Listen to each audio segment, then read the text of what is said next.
chauffard ou la dernière trompette. Dieu avait ordonné à Moïse de fabriquer des chauffards, des trompettes. Une trompette était pour rassembler le peuple et l'autre trompette était pour le départ. Nous avons longtemps sonné les chauffards des rassemblements. Mais là, nous ne sommes plus en train de sonner les chauffards des rassemblements, mais les chauffards du départ. Parce que le temps touche à sa fin. Nous sommes déjà minuit dans l'horloge de Dieu. Pourquoi nous sommes en train de dire que nous sommes minuit dans l'horloge de Dieu? Lisez seulement l'évangile de Matthieu chapitre 24, tous les chapitres. Le Seigneur nous a donné pas mal de signes qui caractérisent son retour. Dans le verset 30 de l'évangile de Matthieu chapitre 24, le Seigneur dit: lorsque vous verrez toutes ces choses que je viens de dire ici, sachez-le que je suis proche à la porte. Et tout ce qui est dit dans ce livre, mes bien-aimés, sont accomplis sous nos yeux. Regardez ce qui se passe au Moyen-Orient entre l'Israël et les pays arabes. Regardez ce qui se passe ça et là à travers le monde. Le monde n'est pas dans la paix. L'augmentation du mal que nous sommes en train de voir aujourd'hui ne sont rien d'autre que les signes qui caractérisent son retour. Parce que le Seigneur avait parlé de l'augmentation de l'iniquité. Le Seigneur a dit: l'iniquité sera accrue et la charité, l'amour des plus grands nombres se refroidira. L'amour dont le Seigneur parle dans ce contexte, la Bible dit là où il y avait l'amour, c'est l'iniquité qui va prendre place. Aujourd'hui, les gens deviennent de plus en plus amers. C'est le signe aussi qui caractérise le retour du Seigneur Jésus-Christ. Dans une même famille, mais les gens se tuent, les gens se font du mal. Dans la même famille. Dans nos assemblées, l'amour ne règne plus. Quand un frère est tombé dans l'impudicité, quand un sœur est engrossé, au lieu que les chrétiens viennent aider, relever ses frères, relever cette sœur, les gens commencent maintenant à publier, à parler même aux païens. Tu sais, la sœur telle, même aux païens qui ne connaissent pas Dieu. Tu sais, elle est engrossée, hein? On l'a engrossée. C'est ça là où fait le comportement, il n'y a plus l'amour. C'est-à-dire, le Seigneur dit: l'iniquité sera accrue et la charité, l'amour de plus grand nombre se refroidira. L'iniquité, c'est le péché. Le Seigneur a reproché l'église d'Éphèse. Il dit: je sais, je connais ta persévérance. Je connais tout ce que tu fais pour moi, comme dans nos assemblées. Le Seigneur voit tout ce qu'on fait pour lui. Mais quand le Seigneur regarde son premier commandement, le commandement nouveau qu'il avait laissé à l'église, ce commandement n'existe plus. Ce commandement est oublié. Même dans la bouche des hommes de Dieu, on n'en parlait plus. L'amour. Le Seigneur dit à l'église d'Éphèse: mais ce que j'ai contre toi, je vis ta persévérance, je vois ça, mais je suis contre toi parce que tu as négligé, tu as abandonné ton premier amour. L'amour pour le Seigneur n'existe plus. L'amour pour la prière n'existe plus. L'amour entre les enfants de Dieu n'existe plus.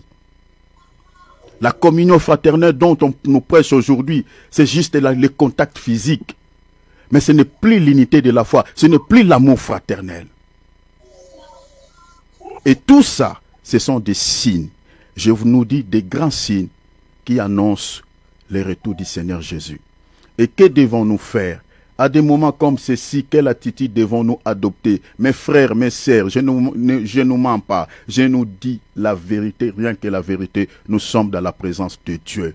Ne sois plus un chrétien religieux. Ne sois plus un chrétien charnel. La Bible que tu détiens entre tes mains, médite-la nuit et jour pour agir fidèlement selon tout ce qui est écrit dans ce livre.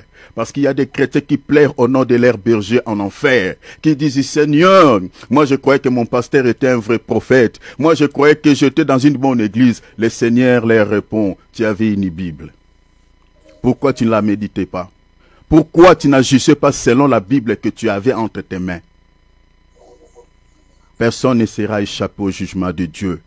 La Bible que tu as, que personne ne te dise: il faut qu'on t'aide pour comprendre ça. Non, c'est le Saint-Esprit qui nous aide, nous tous. Même moi qui vous prêche là, je ne connais pas tout. Je ne prêche qu'une portion.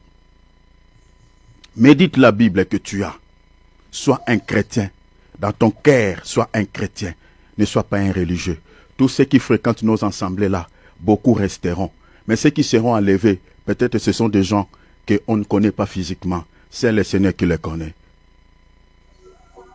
Les mal atteignent le paroxysme et ça fait partie des signes qui annoncent son retour.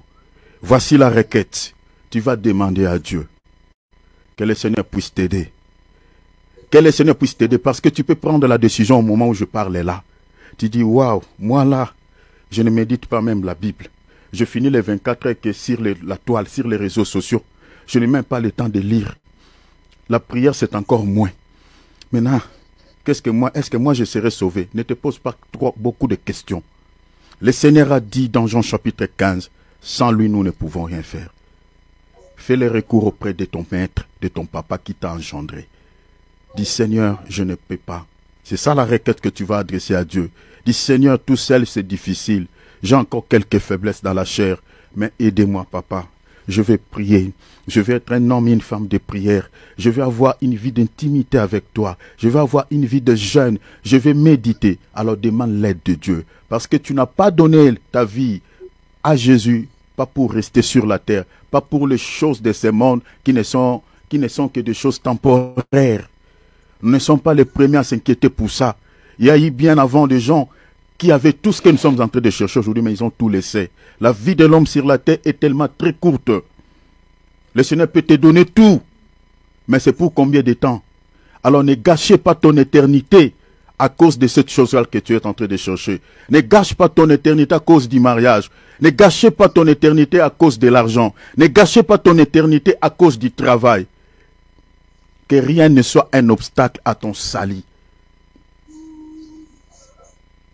Si tu perds la vie de prière, tu perds la vie de méditation, tu es en train de jouer avec ton salut. Alors ne joue pas avec ton salut. Alors prie le Seigneur parce qu'il revient. Demande son aide, demande son soutien. Sois sincère. Sois un chrétien. Que le Seigneur, lorsqu'il regarde, parce que lui, il sonde les cœurs. Il ne nous regarde pas par l'apparence. C'est les hommes de Dieu qui nous regardent par l'apparence. Ah, c'est vraiment un chrétien. C'est un doyen de l'église. Il fait beaucoup de choses. Ça, c'est nous, les humains. Mais le Seigneur sonde le cœur. Parce qu'il y a des sorciers dans nos assemblées locales là. Ils balayent. Ils arrangent des choses. Ils travaillent dans l'intendance. Ils font beaucoup de choses. Mais il a une mission que le diable lui a donnée. Et les hommes de Dieu acclament de telles personnes. Parce qu'ils ne savent pas qu'il est sorcier. Voilà pourquoi le domaine de Dieu, c'est le cœur. Sois chrétien dans ton cœur. Sois enfant de Dieu dans ton cœur. Sois sincère avec ton âme. Écoute ce que ton cœur dit quand tu fais un mal. Écoute ce que ton cœur dit quand tu fais un bien. Et sois chrétien authentique. Alors demande l'aide. Demande l'aide parce que tout seul c'est compliqué, c'est difficile. Demandons tous, chers enfants de Dieu, l'aide de Dieu. Prions, alléluia. Alléluia. Que le Seigneur de gloire vous bénisse abondamment. Un petit remarque. Amen. Donc voilà, chers enfants de Dieu, quand on se réunit pour la prière, il faut prier. Je l'ai dit ici et je le réponds. Notre attitude, cela montre peut-être que dans nos maisons, on n'a pas vraiment la vie de prière. Peut-être, je pense. Notre attitude, ça s'est fait remarquer. On se réunit là pour deux choses. La prière et la parole. Il n'y en a pas d'autres.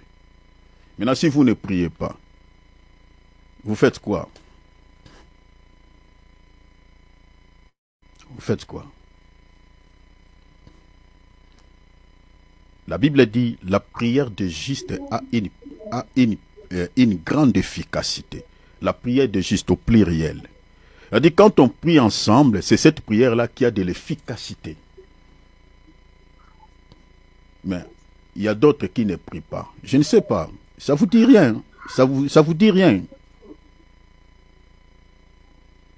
Ça nous dit rien. À moins que vous êtes dans un endroit où c'est compliqué pour prier.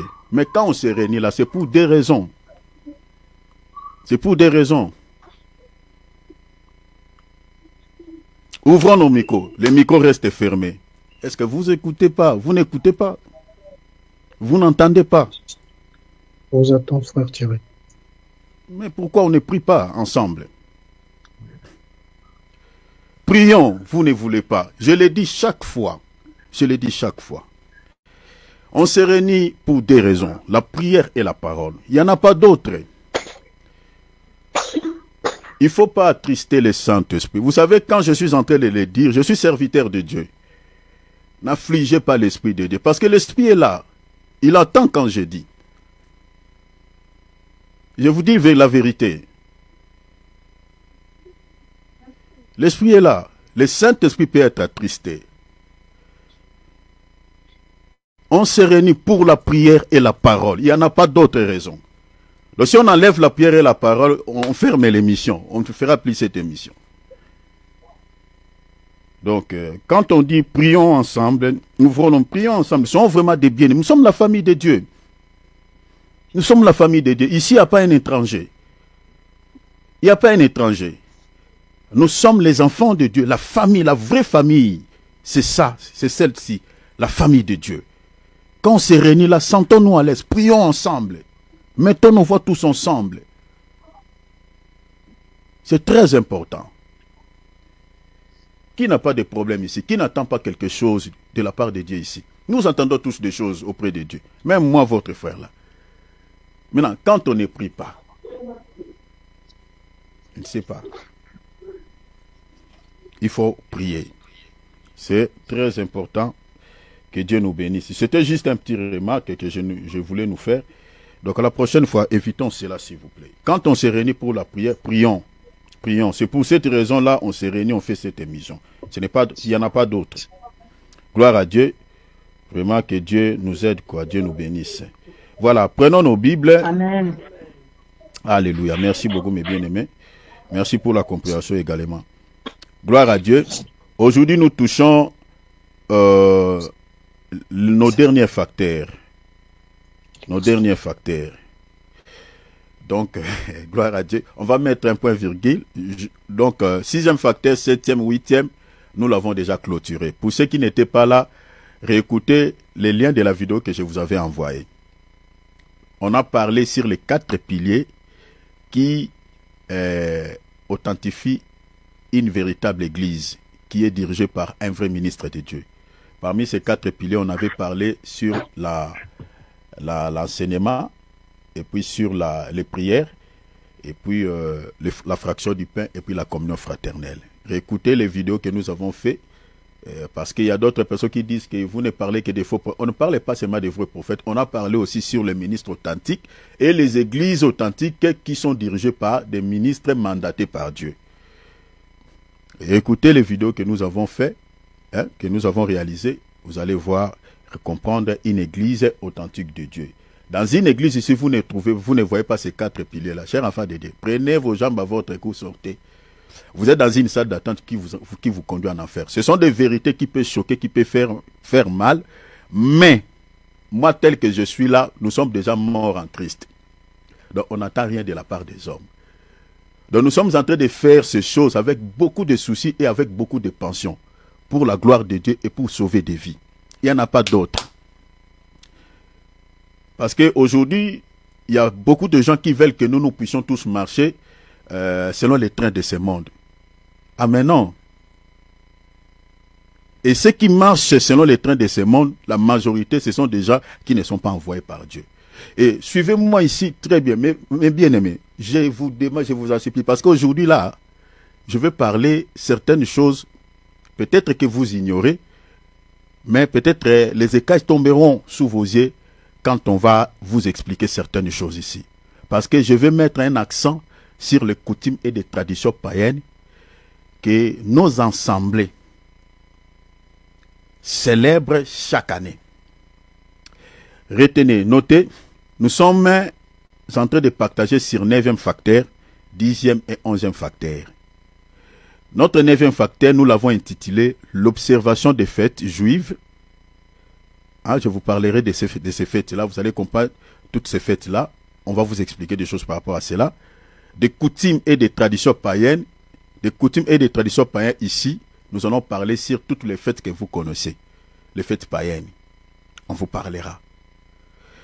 Je dis que constituent des signes clairs que nos assemblées sont infiltrées par les faux prophètes. Pourquoi j'ai dit? Parce que ce soit des fêtes juives, que ce soit des coutumes et des traditions païennes, c'est-à-dire toutes les fêtes, je vous donnerai une liste tout à l'heure là.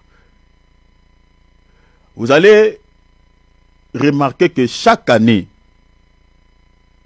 il y a certaines assemblées, entre guillemets, dites chrétiennes, observent aussi toutes ces fêtes païennes et toutes ces fêtes juives. Beaucoup des églises Peut-être dans l'église, si vous fréquentez une assemblée, là, l'église où vous priez, vous allez remarquer que ils observent aussi toutes les fêtes là. Je vous donnerai une liste ici. La liste est non exhaustive, mais j'ai récupéré quelques fêtes païennes et puis on parlera de quelques fêtes juives. Ça, c'est notre 9e point. Je touche là. Parce que comme nous sommes en période de fête, gloire à Dieu, je bénis le Seigneur, ça tombe bien. Et après, 9e point, on parlera aussi des 10e facteur, des assemblées dirigées par les pasteurs kabbalistes. Là, je vous donnerai en tout cas des signes, beaucoup de signes. Si c'est possible, je mettrai même quelques extraits des vidéos où vous allez remarquer le pasteur est en train d'invoquer les anges déchus, des démons des esprits, en plein culte comme ça. Je vous donnerai pas mal de signes que je n'avais pas dit ici. 11e facteur, parce que je vais rassembler tous les 3 facteurs. Ce sont nos derniers facteurs. 11e facteur, l'une des plus grands, je dis l'une des plus grandes caractéristiques des faux prophètes est la division. Je vous parlerai aussi de la division. Parce que les faux prophètes aiment aussi diviser. Et là, je toucherai sur la manipulation des faux prophètes. Comment ils manipulent les gens. Vous voyez? Comment ils manipulent. Vous allez voir un pasteur qui vient du haut de la chair. Il dit, je viens avec 5 bénédictions. Que je vais distribuer seulement à 5 personnes.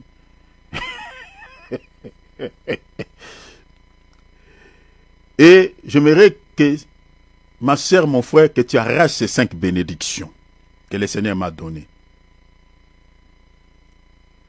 Vous voyez, c'est comme ça qu'il manipule. Il vient avec 5 bénédictions. Et là, il veut quoi?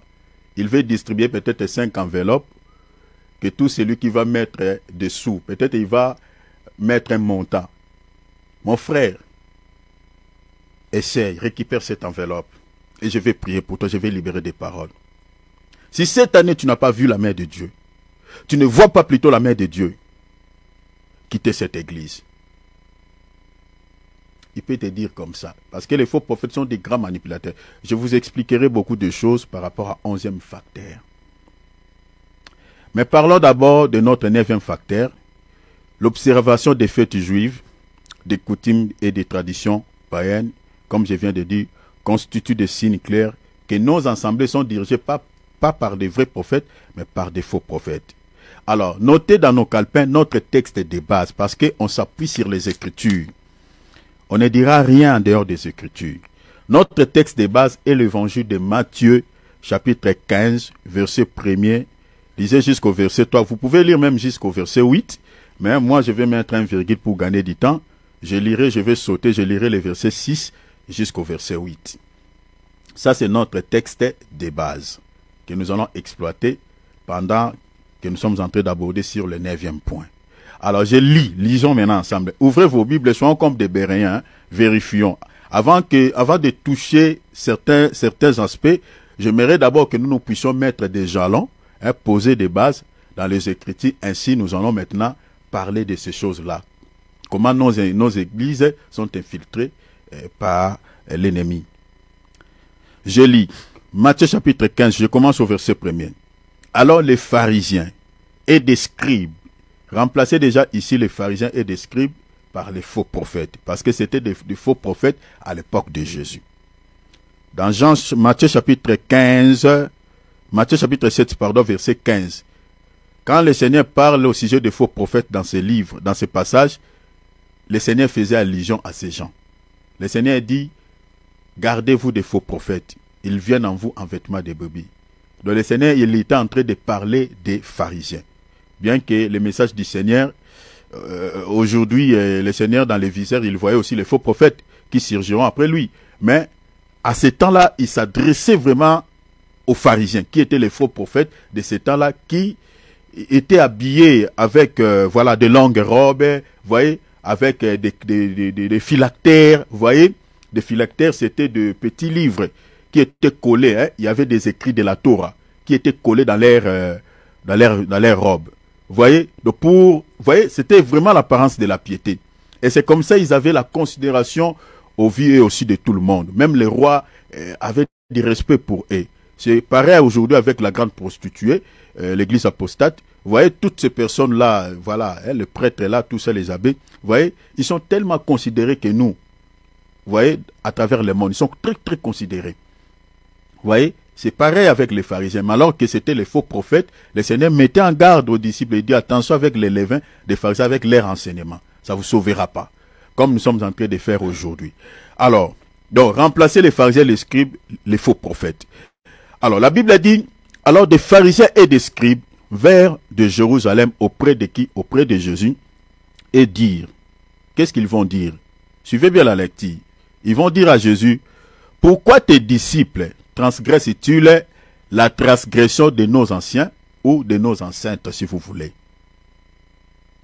Donc, on nous parle de la tradition. En notre 9e point, nous l'avons intitulé l'observation des fêtes juives et des coutumes et des traditions païennes. Donc, nous allons parler ici des traditions et des coutumes païennes. Donc, les fêtes juives ici, ça fait partie aussi des traditions juives. Donc, remplacer cela comme cela. Alors, il dit, pourquoi transgressent-ils la tradition de nos anciens? Soulignez cela. Car ils ne se lavent pas les mains quand ils prennent leur repas. Donc, laver les mains avant de prendre les repas, c'était toute une coutume, une tradition juive. Donc, si on te trouve en train de manger le main sale, donc c'est-à-dire tu transgresses. Donc, c'est un péché pour les Juifs. C'est un péché. Donc, tu transgresses la loi de leurs ancêtres. Mais, retenez ici, regardez avant de continuer la lecture, avant de lire le verset 6.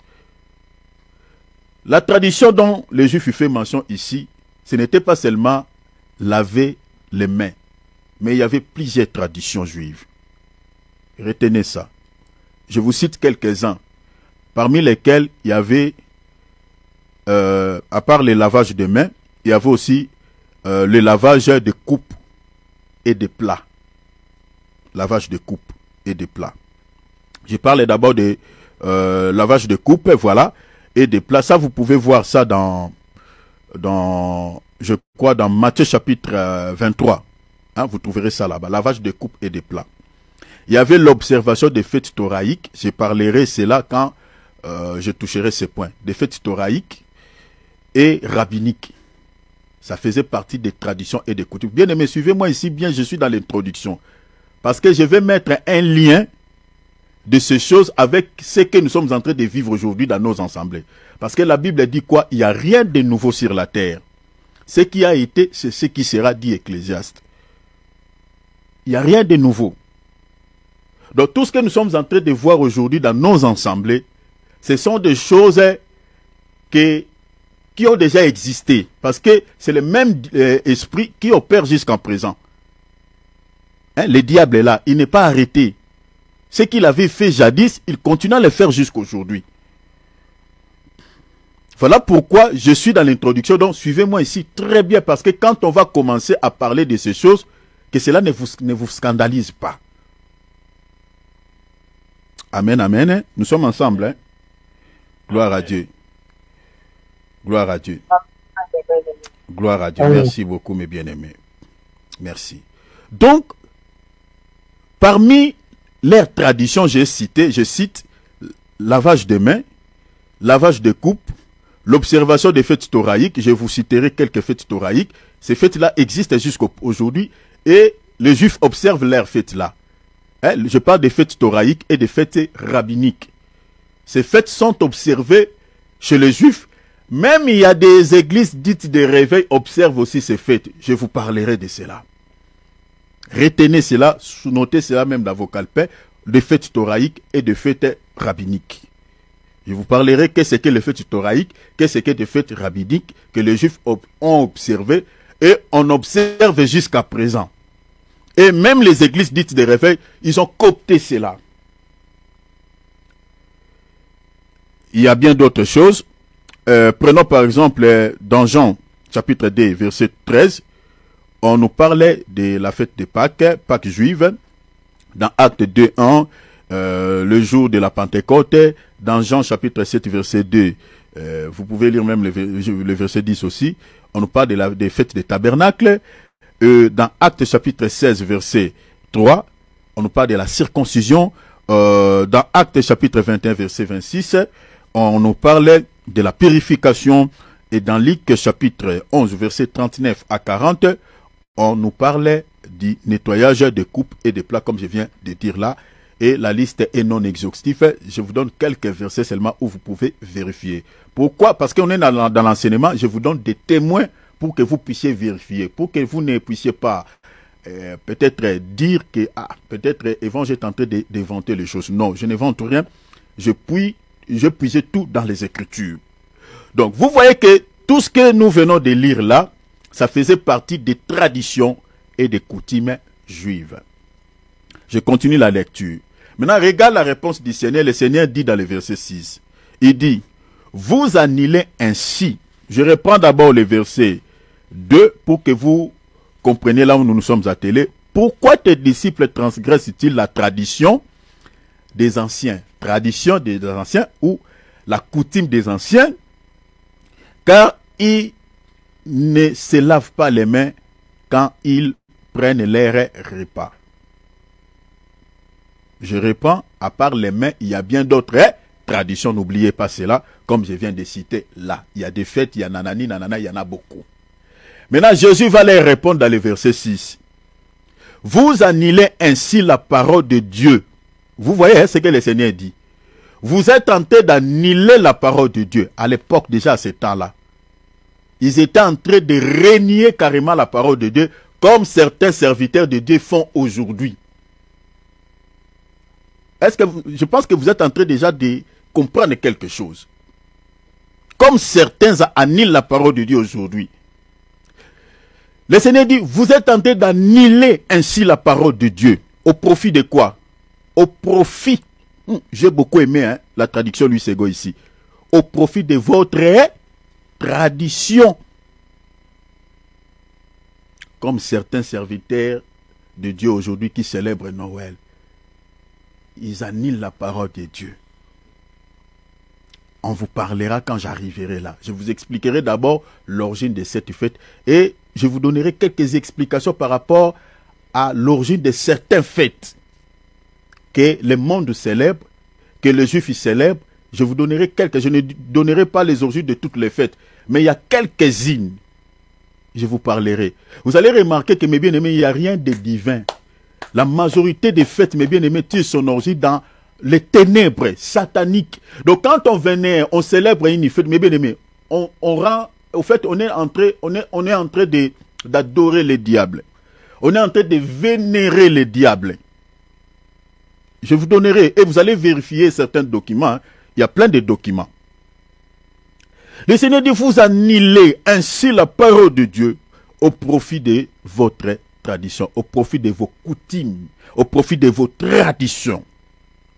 Parce que vous voulez profiter. Et Noël, il faut profiter. Faites des Saint-Sylvestre, faites des Nouvel An. Et il faut profiter. Et le Seigneur nous a gardés quand même toute l'année. On ne peut pas se réjouir. On ne peut pas se réjouir. Tu te réjouis là, tu es en train de vénérer qui? La Bible dit, réjouissez-vous dans le Seigneur et non selon les mondes.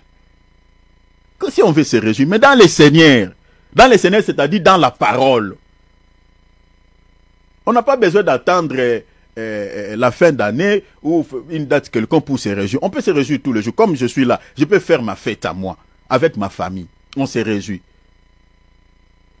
Mais tous ceux qui se réjouissent par rapport à toutes ces fêtes-là, en réalité, vous n'êtes pas en train de se réjouir, mais tu participes à un culte dédié à Satan. Comme Noël, comme Saint-Sylvestre, comme d'autres fêtes, je vous donnerai la liste ici. Si toi tu célèbres ce jour-là, tu te réjouis ce jour-là, en réalité tu as participé à un culte.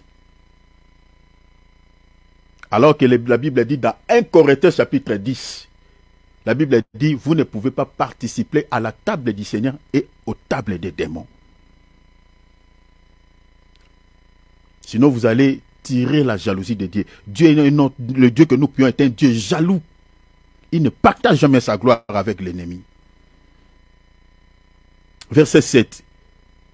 Jésus dit, hypocrite, Ésaïe a bien prophétisé sur vous. Quand il a dit, verset 8, ce peuple m'honore des lèvres, mais leur cœur est éloigné de moi. Dans toutes les assemblées où il y a l'observation de toutes ces fêtes, tout ce qu'ils font là, Jésus, nanani, nanana, ils adorent Dieu des lèvres.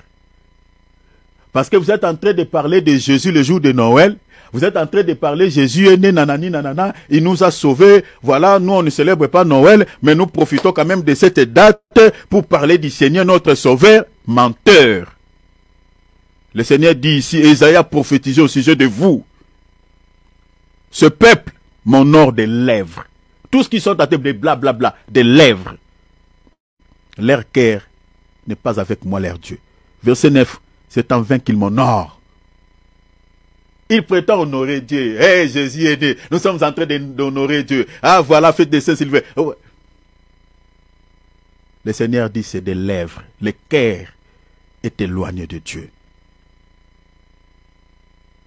Ça, c'est notre texte de base.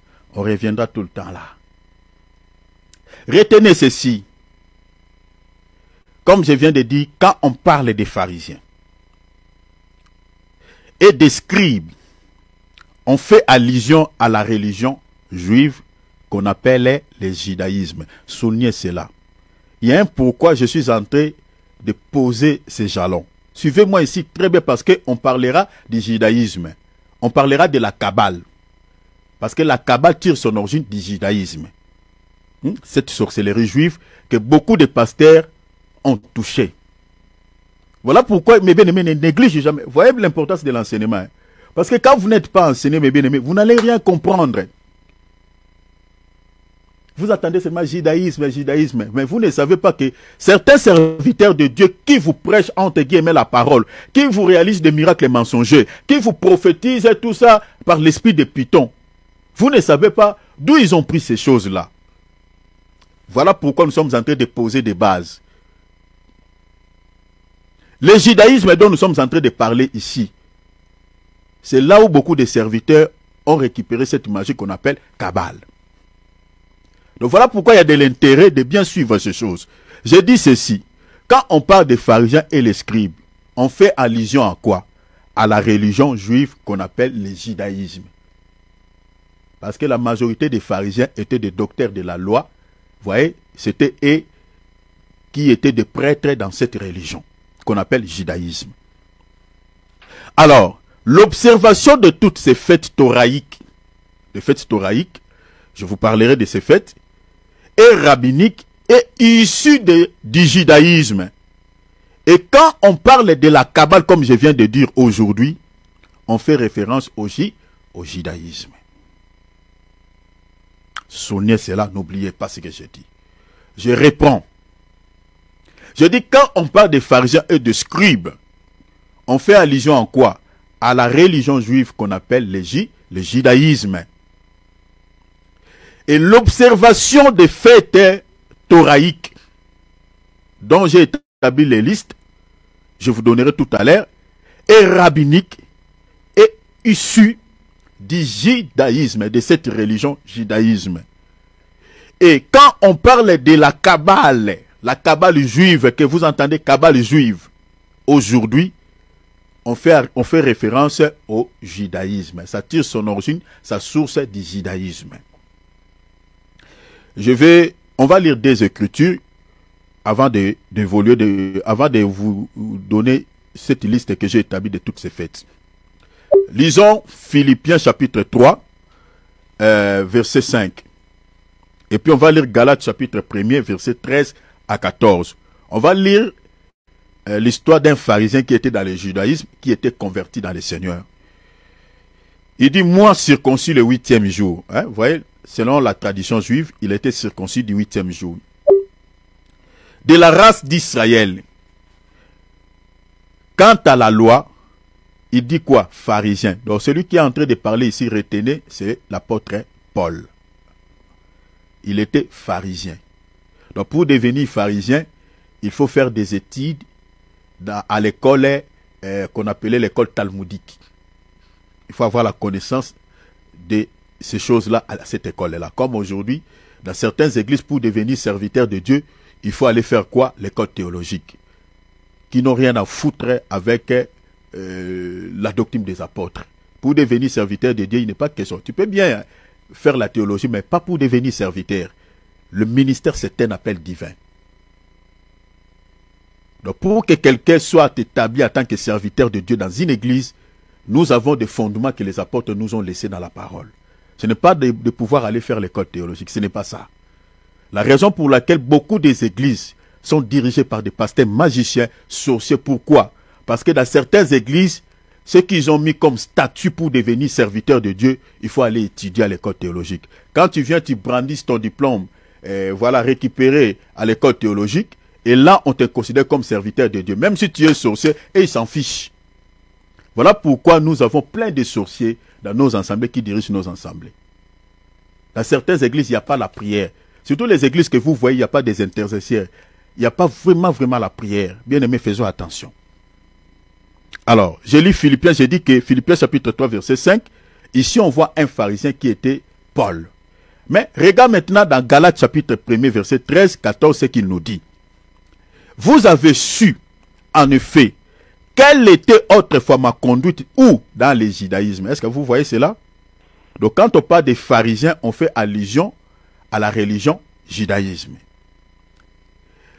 Il dit autrefois ma conduite dans le judaïsme.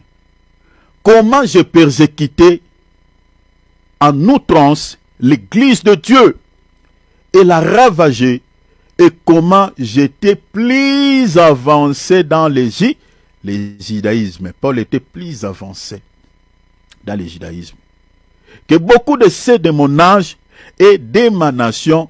Regardez maintenant, il dit quoi? Est animé d'un zèle excessif pour les traditions au pluriel de mes pères. Les traditions. Vous voyez cela? Donc, c'est-à-dire, dans le judaïsme, il y a plusieurs traditions. Donc, j'ai pris cette écriture pour nous dire que dans le judaïsme, il y a plusieurs traditions. Et ces plusieurs traditions-là, je vous donnerai une liste aujourd'hui. Plusieurs traditions. Comme la Kabbale, ça fait partie de la tradition de cette religion, judaïsme. La Kabbale, cette magie-là, la sorcellerie juive-là. Ça fait partie de la tradition. Donc, tu ne peux pas se faire partie du judaïsme sans pratiquer cette sorcellerie. Et Paul, il était plus avancé. Vous remarquerez si vous lisez Acte 7, Paul faisait partie des gens qui avaient tué Étienne. Vous voyez cette religion? C'est une religion meurtrière, une religion où on tue. Vous voyez? Donc il y a beaucoup de choses à dire par rapport à ça. Alors il y a plusieurs traditions dans cette religion, judaïsme. Mais maintenant, avant de parler des traditions juives qu'on retrouve aujourd'hui dans la plupart de nos assemblées, parlons d'abord des coutumes et des traditions païennes qui sont également célébrées dans certaines assemblées dites chrétiennes. Et puis, nous parlerons sur des coutumes et des traditions juives. Mais parlons d'abord des traditions païennes que l'on retrouve aujourd'hui dans nos assemblées. Alors, je dis ceci, retenez ceci, chers enfants de Dieu. Toutes les fêtes païennes que le monde a mises en place et qu'il célèbre régulièrement chaque année sont aussi adoptées par certaines églises dites chrétiennes malgré leurs origines païennes. Je reprends. Je vous donnerai une liste tout à l'heure. Je dis toutes les fêtes païennes, ces traditions, ces coutumes païennes que le monde a mis en place et qu'il célèbre régulièrement chaque année. Vous comprenez? Je dis sont aussi adoptés par certaines assemblées dites chrétiennes malgré leurs origines païennes, leurs origines occultes. Certains fêtes. Mais maintenant, en tant qu'enfant de Dieu, retenez ceci. Toutes les assemblées dites chrétiennes qui observent ces fêtes païennes, thoraïques, rabbiniques sont dirigées par des faux prophètes. Ne vous posez pas 2, 3, 4 questions. Je réponds, je réitère. Je dis toutes les églises ou les assemblées dites chrétiennes qui observaient des fêtes païennes, thoraïques et rabbiniques, je dis sont dirigées par des faux prophètes. Ce sont des églises où il ne faut jamais prier. Ce sont des gens qui sont mandatés par l'ennemi. Parce que vous allez voir tout à l'heure les origines de certaines fêtes, mais bien aimé, c'est occulte. Alors, des églises qui observent ces fêtes-là, que ce soit des fêtes thoraïques, que ce soit des fêtes rabbiniques, ce sont des assemblées qui sont dirigées par des faux prophètes, des gens envoyés par l'ennemi. Parce qu'un vrai ministre de Dieu ne peut pas observer toutes ces fêtes païennes et ces fêtes thoraïques, que ce soit des fêtes rabbiniques. Jamais. Un serviteur de Dieu qui connaît la parole de Dieu ne peut pas emballer les enfants de Dieu dans ces choses-là. Parce que vous êtes en train de rendre un culte à l'ennemi. Parce que, retenez déjà, j'aimerais vous dire quelque chose ici. Parce que je n'avais même pas prévu cela. On se laisse guider par le Saint-Esprit. Dans la Bible, la majorité des fêtes, je parle bien de la majorité des fêtes, sont toujours liées à une divinité, sont toujours liées à un culte. Dans la Bible, quand on parle d'une fête, bien qu'il y a des exceptions. Mais la majorité des fêtes sont toujours liées au culte. Vous pouvez lire par exemple Exode chapitre 32. L'Israël, lorsque l'Israël avait célébré pour la première fois une fête dans le désert, c'était pour dédier cette fête-là à l'honneur du veau d'or. Or, vous savez que dans 1 Corinthiens chapitre 10, la Bible dit qu'une idole est un démon. Donc, en réalité, il célébrait une fête à l'honneur de Satan. Est-ce que vous voyez cela? Si vous lisez par exemple Daniel chapitre 5, à partir du verset 1er, le roi Beltsazar avait aussi dédié une fête à l'honneur de qui? À l'honneur de ses dieux. Donc dans la Bible, même, vous pouvez lire, je peux vous fournir beaucoup de passages, même Juge chapitre 13. Donc partout où on parle d'une fête dans la Bible, je dis la majorité, il y a des exceptions. Mais c'est souvent lié au culte, lié aux divinités, aux dieux inconnus. Comme la fête de Noël est là. La majorité des fêtes païennes, la majorité, surtout Noël est là. Mais bien, mais c'est très dangereux. Un vrai chrétien ne peut pas fêter Noël. Jamais. Jamais, jamais. Je vous parlerai des sapins de Noël et des pères Noël là. Les sapins de Noël là que les gens mettent dans leur maison, ils mettent des bling bling, tout ça, quelques lumières. Bien aimés. C'est pour cela que beaucoup sont morts, beaucoup sont visités par des démons. Les gens, bien aimés, vérifiez d'abord, je vais même parler à Lingala. Vous avez beaucoup tapé sur Internet, vous avez na Google, tac, tac, tac, faites des Noël. Vous avez l'origine pour mes bien-aimés francophones, c'est-à-dire, regardez certaines choses, il y a des documents qui se trouvent sur la toile. Lisez avant de vénérer quelque chose, avant de célébrer quelque chose. Comme les sapins de Noël. Posez-vous la question, pourquoi sapin de Noël? Pourquoi? Mais dans la Bible, je vous montrerai à la lumière des Écritures l'arbre vert. Je vous parlerai de l'arbre vert comme sapin là. Que dans la Bible, c'est l'emblème d'une divinité qu'on appelle Asherah. Je vous donnerai des textes noirs sur blanc. Alors, j'ai établi toute une liste de quelques coutumes et traditions d'origine païenne que l'on retrouve dans certaines églises dites chrétiennes, parmi lesquelles, pour ceux qui, bon, vous n'avez pas besoin de noter, mais j'ai établi une liste. Donc, quelques coutumes païennes et de quelques traditions païennes que l'on retrouve dans certaines églises dites chrétiennes. Que certaines églises célèbrent ces fêtes-là. Ce sont des fêtes qui n'ont rien à voir avec Dieu. C'est le monde qui a mis ça en place. Et le monde sait pourquoi il a mis ces fêtes en place.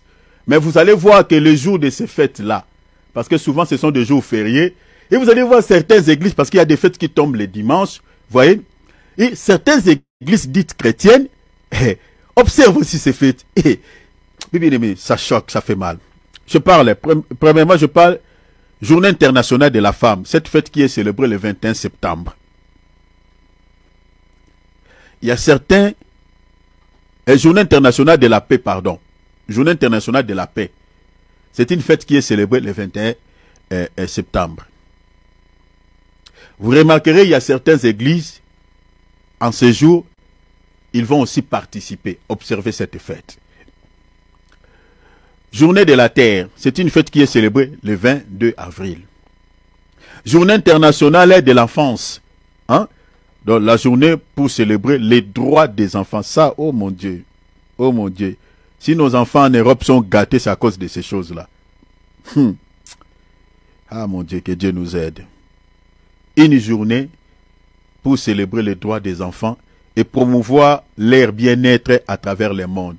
Et ce qu'on dit ici, ce n'est rien d'autre que les mensonges. Les droits des enfants, là, ça a gâté les enfants. Il y a des enfants qui ont tué leurs parents à cause de ces droits, de réclamer leurs droits. Ici en Europe. Vous voyez la malice de l'ennemi, hein? Dans la Bible, on ne dit pas à un enfant de réclamer ses droits à ses parents. On dit à l'enfant d'être soumis, obéir à ses parents. Éphésiens chapitre 6. Mais vous voyez toutes ces fêtes, leurs origines. On dit à l'enfant a un droit, il peut réclamer ses droits. Et les enfants qui réclament leurs droits là, ils tapent leurs parents, ils maltraitent leurs parents, surtout les parents qui sont devenus vieux. Moi tel que je suis là, avec toute la souffrance que j'ai endurée pour élever ces enfants-là. Et ils lèvent la main contre... Ah, mon Dieu. Il faut que le Seigneur puisse vraiment retenir mon cœur parce que la réaction... parce que je dois me rappeler de toutes les souffrances. Il faut vraiment que le Seigneur puisse tenir mon cœur. Parce que ce n'est pas normal. Les enfants qui réclament leurs droits là, en Europe ici, c'est compliqué.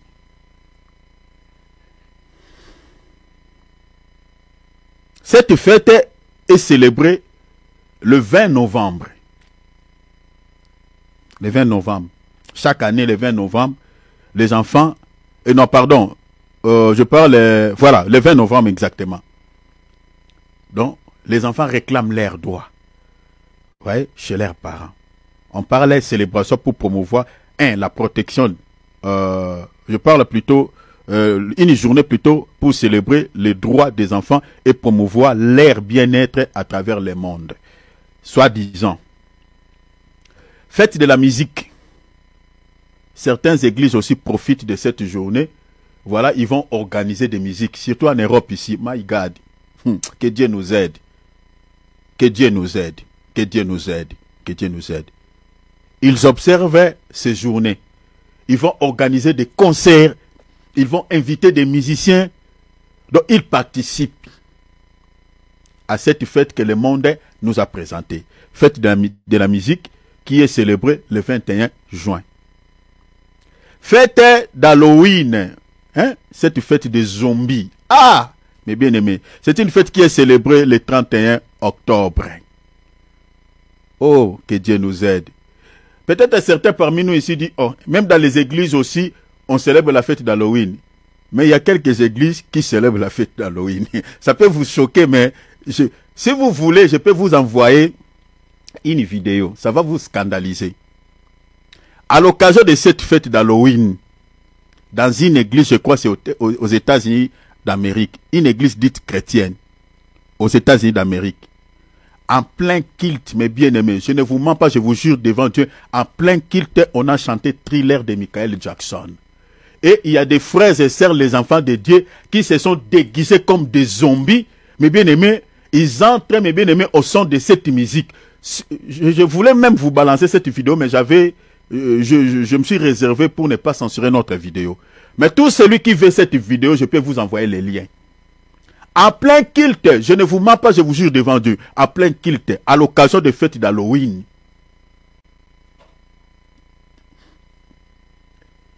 On a organisé un truc pareil où on a chanté Thriller. Ceux qui connaissent les musiques païennes savent de cette chanson-là. Thriller de Michael Jackson, où il y a des images de zombies, où il y a des squelettes qui sortent des cimetières, des tombes, tout ça. On a fait ce spectacle-là que Michael Jackson a fait dans son clip, à aller dans une église. Je crois que c'est aux États-Unis d'Amérique. Mais bien aimé, des pareilles choses. Des pareilles choses. Ça, c'est ça ce qu'on avait vu. Et ce qu'on n'a pas vu. Ce qu'on n'a pas vu. Fête d'Halloween. Journée du travail. Le 1er mai. Certaines églises aussi observent cette fête.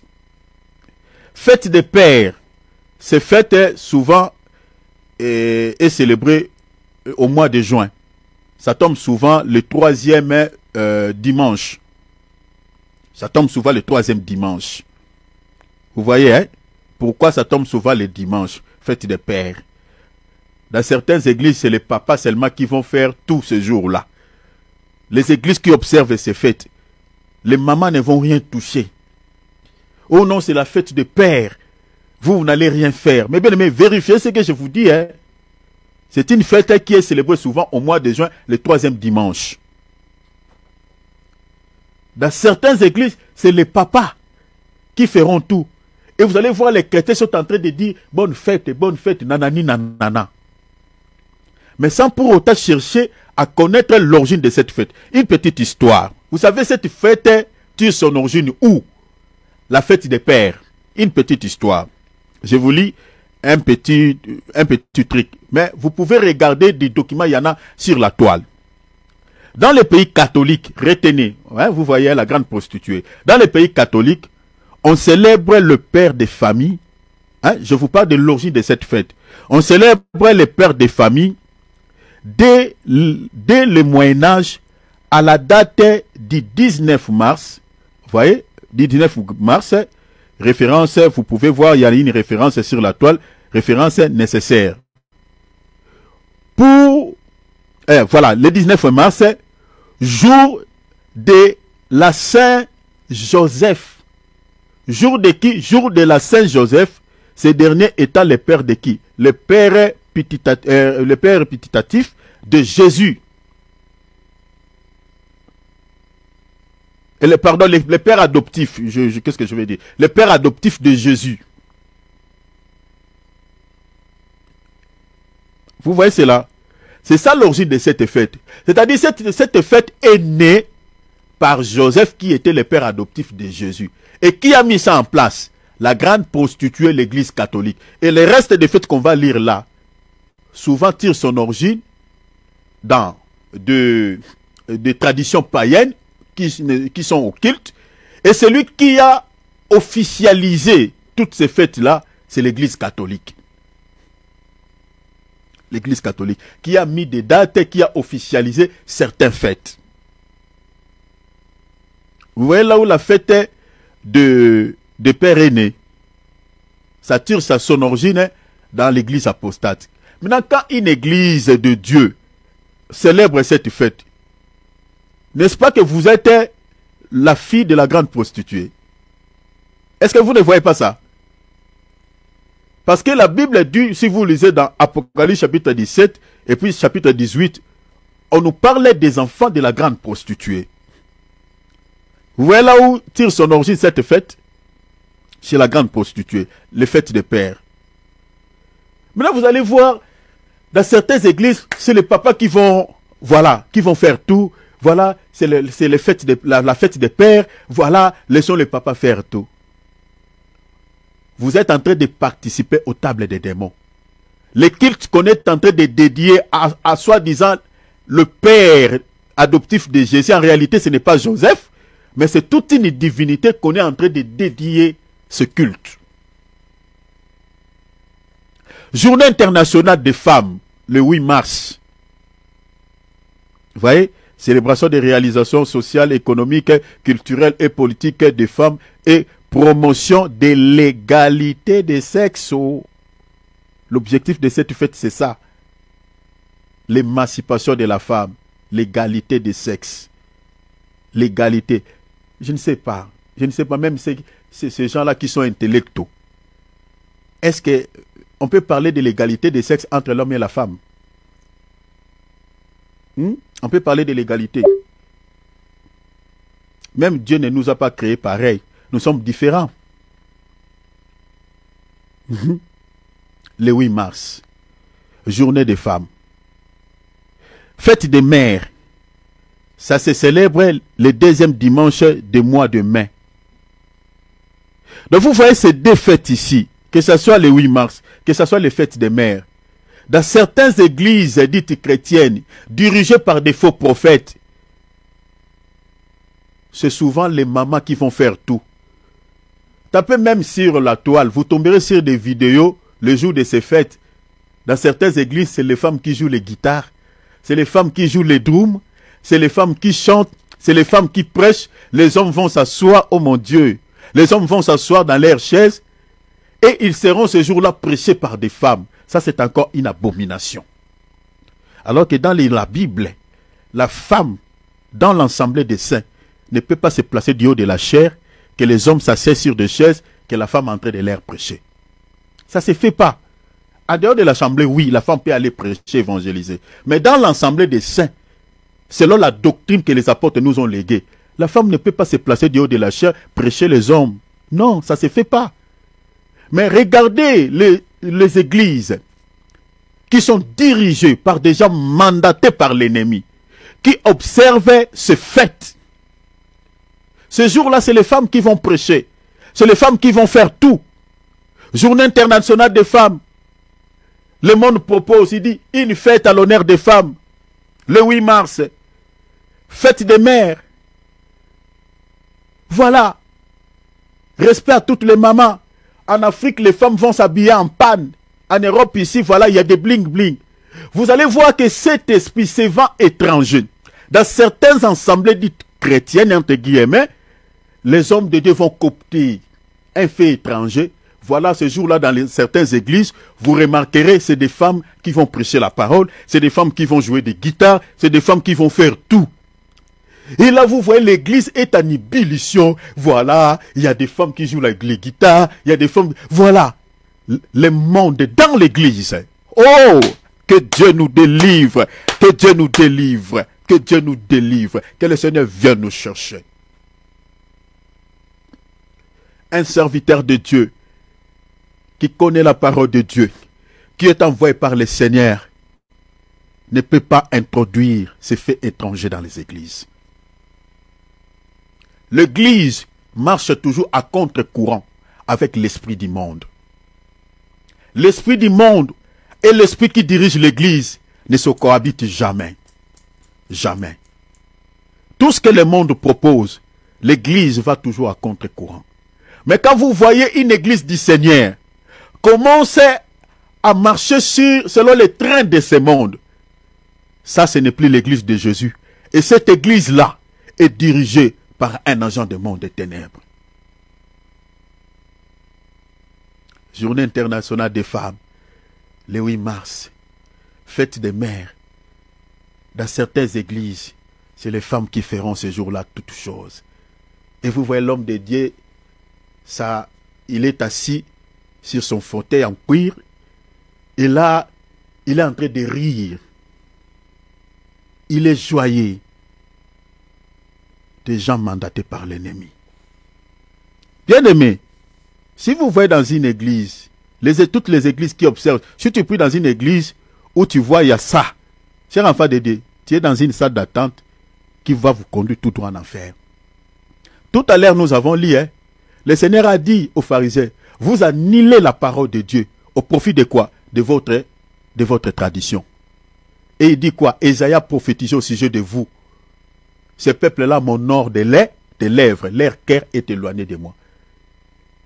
Tout ce qu'ils disent là de Jésus, nanani, nanana, Jésus, Jésus, c'est des lèvres. Au fond, Dieu sait que le cœur de ce peuple-là, le cœur de ces serviteurs-là n'est pas avec moi. Parce qu'ils vénèrent, ils introduisent le fait étranger dans l'église.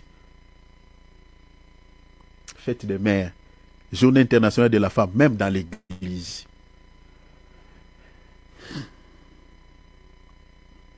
Même dans l'église. C'est horrible. Je vais vous parler un peu une petite histoire de l'origine des fêtes des mères. J'avais pensé de vous parler les origines de toutes les fêtes. Vous allez voir que c'est obscur. Rien à voir avec les divins. Mais je vais vous parler seulement l'origine de quelques fêtes. J'ai trié pour ne pas faire une longue vidéo. Mais regardez l'origine des fêtes des mères, hein? Les fêtes des mères là. Regardez son origine. Je vous lis un document. Les premières traces des célébrations à l'honneur des mères. On dit les premières traces des célébrations à l'honneur des mères sont présentes dans la Grèce, hein, la Grèce antique. Lors des cérémonies printanières à l'honneur de Rhea. Qui est Rhea? Rhea ou Cybèle. Qui est Rhea? Une divinité païenne, un dieu inconnu. Vous voyez l'origine des fêtes des mères. Je réponds avant de continuer. Les premières traces de cette fête, des célébrations à l'honneur des mères, sont présentes dans la Grèce antique lors des cérémonies printanières à l'honneur de Rhea ou Cybèle, la mère de Dieu, Dieu au pluriel, la mère de Dieu, et notamment celle de Zeus. Ce culte est célébré aux idoles, aux divinités ou aux idoles de Mars dans toute l'Asie mineure. De fêtes religieuses romaines célèbrent les matrones le 1er mars lors de matronalia. Vous voyez, c'est ce genre de choses. Matronalia ou matronale, entre parenthèses, et Cybèle lors de Hilaria. Toutes ces célébrations ont lié au printemps, mois de la fertilité. Ce que vous allez retenir ici, que cette fête tire son origine des ténèbres, du monde des ténèbres, de l'obscurité, la fête des mères. Ça tire son origine, comme on vient de lire dans ces documents, à la Grèce antique. On dédiait cette fête de mère à ce dieu qu'on appelait la mère de Dieu qui s'appelait Rhea ou Cybèle. Et puis à Zeus. C'est là où tire l'origine de cette fête des mères. Toi, ma sœur, qui célèbre cette fête des mères, vous rendez un culte à ces dieux. Tout celui qui célèbre cette fête des mères, en réalité, vous êtes en train de rendre un culte qui est dédié à Rhea, qui est dédié à Zeus. Vérifiez ce que je suis en train de vous dire ici. Il y a des documents sur la toile. Vous n'avez pas besoin de lire la Bible. Et si vous voulez un lien, je vous enverrai. Vous voyez là où ça tire l'origine des fêtes des mères. Maintenant, posez-vous la question. Dans toutes les églises qui profitent de ce jour, pour dire aux sœurs, pour dire à nos mamans que voilà, c'est votre jour. Donc, voilà, nous les papas, on va rien faire. C'est vous qui va nous prêcher la parole. C'est vous qui vont jouer les guitares. C'est vous qui vont faire tout. Nous les papas, on va vous observer. Nous allons rester sur nos chaises. On va participer à votre culte. Vous voyez, hein? Dans ce culte-là, ce n'est pas rendu à notre Seigneur et Sauveur Jésus-Christ, mais à Rhea, cette divinité, et puis à Zeus. Et une telle église, vous allez dire quoi? Est dirigée par qui? Un vrai serviteur? Vous comprenez, cher enfant de Dieu? C'est un faux prophète. Voilà pourquoi je vous ai dit, l'observation des fêtes juives, des fêtes thoraïques, de fêtes rabbiniques, de toutes ces fêtes païennes, ce sont des signes clairs qui caractérisent que nos assemblées sont dirigées par des faux prophètes. Les églises qui observent, les assemblées qui observent toutes ces fêtes-là, sont dirigées par des faux prophètes. Regardez l'origine de cette fête des mères. C'était tout un culte qu'on dédiait à la mère de Dieu qui s'appelait Rhea, ou Cybèle, et puis Zeus. Vérifiez ce que je vous dis, il y a des documents sur la toile. Vous voyez ces faits étrangers qui est installé dans nos assemblées? Repentons-nous, chers enfants de Dieu. Enlevons tous les sentiments charnels. Voilà pourquoi je vous ai dit tout à l'heure, pendant la prière, la Bible que tu détiens, médite cette Bible. Parce que beaucoup des hommes de Dieu sont en train d'entraîner des âmes en enfer. Il y a des âmes, surtout ceux qui nous ont précédés dans l'au-delà, ils pleurent au nom de leur pasteur. Parce qu'ils croyaient qu'ils priaient dans de bonnes églises. Ils étaient entre les mains des bons serviteurs de Dieu. Saint-Valentin, vous voyez déjà, c'est le nom de quelqu'un. Beaucoup connaissent l'histoire de cet homme. Saint-Valentin. C'était un pape, un prêtre catholique, si c'est un pape. Saint-Valentin. C'est une fête à l'honneur de ces messieurs. Fête des amoureux. Je vois ce jour, le 14 février, il y a même certains serviteurs dédiés avec leurs femmes s'habillent toujours en couleur rouge, la couleur du sang. Quand la mort va entrer dans votre famille, vous allez dire que le Seigneur, tu m'as abandonné.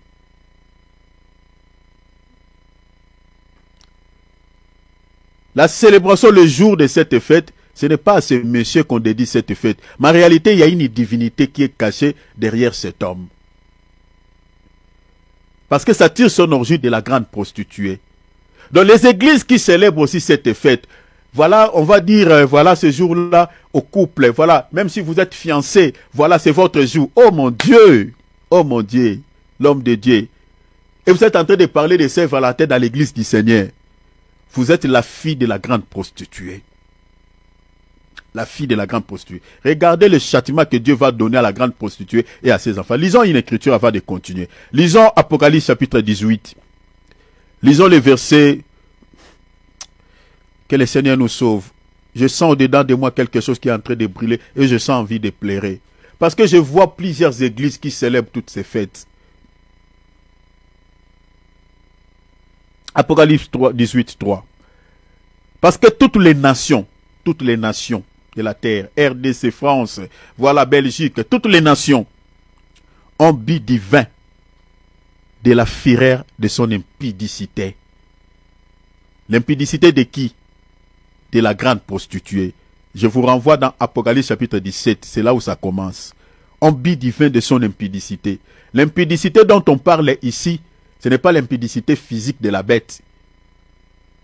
Mais l'impudicité dans un langage spirituel, ça parle de la convoitise de ce monde. Au fait, la convoitise du monde. La convoitise de la chair, la convoitise de ce monde. Les désirs de ce monde, tout ce qui est charnel, tout ce qui a un lien avec le monde. C'est-à-dire un chrétien qui est dans le Seigneur, mais qui vit selon le monde, il est dans l'impudicité spirituelle. Parce que ce soit l'impudicité, l'adultère, la prostitution, dans la Bible sur le plan spirituel, explique la même chose. Vous pouvez lire Ézéchiel chapitre 16. Ça parle de l'idolâtrie aussi.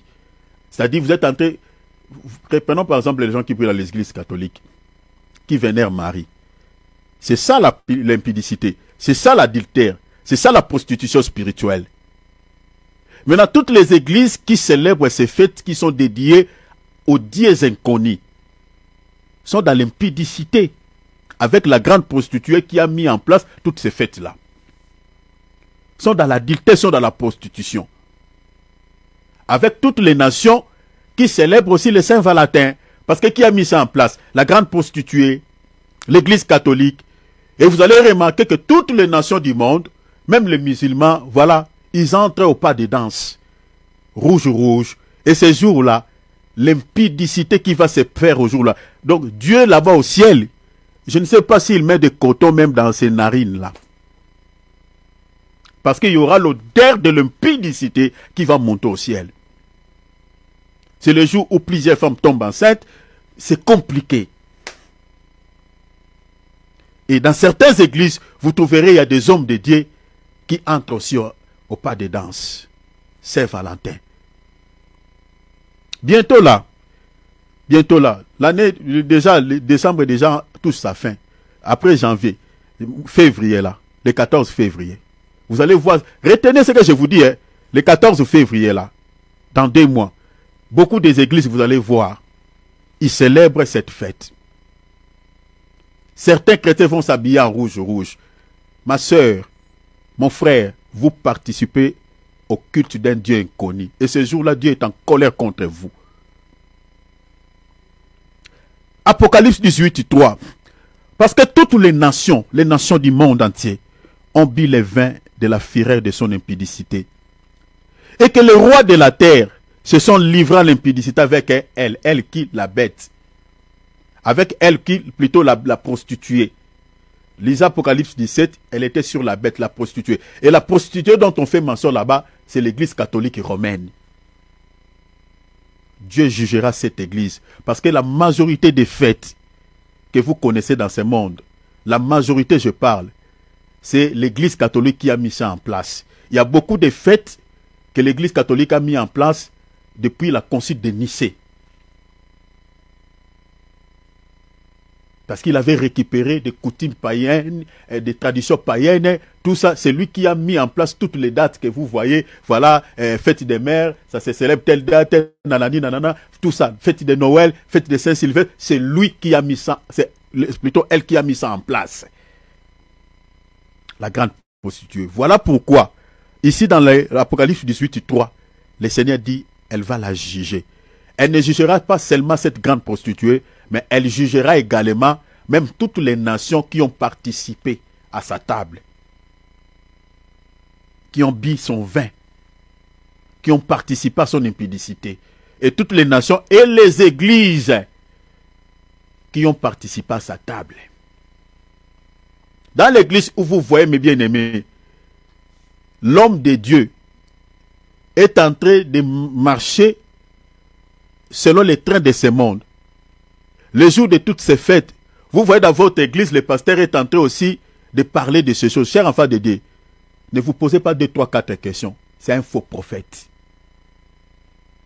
Le pasteur qui est en train de dire aux choristes, vous allez s'habiller aussi en rouge. Si vous êtes fiancé, ce jour-là, tu vas être à côté de ton fiancé ou de ta fiancée.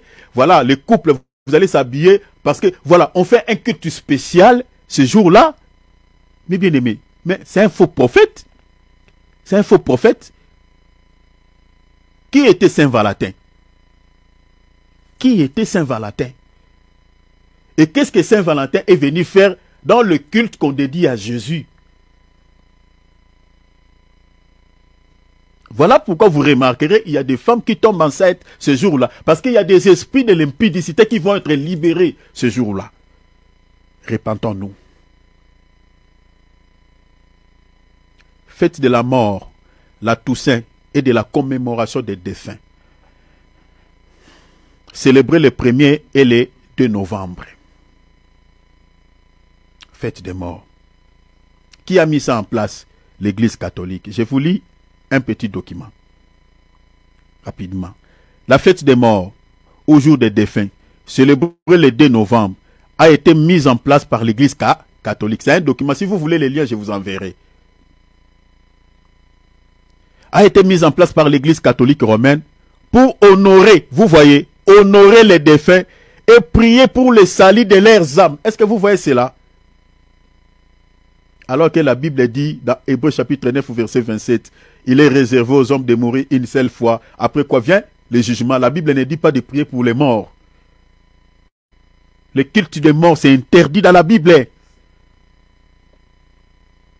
Le purgatoire, c'est ce que l'Église catholique fait. C'est interdit. On ne prie pas pour les morts. Si quelqu'un est décédé, son esprit n'est pas là. Tout ce que vous êtes en train de dire là, lui, il n'entend pas. Jésus, on reçoit Jésus le salut quand on est vivant. Quand on respire. Une fois qu'on est décédé, une fois qu'on est mort, c'est fini.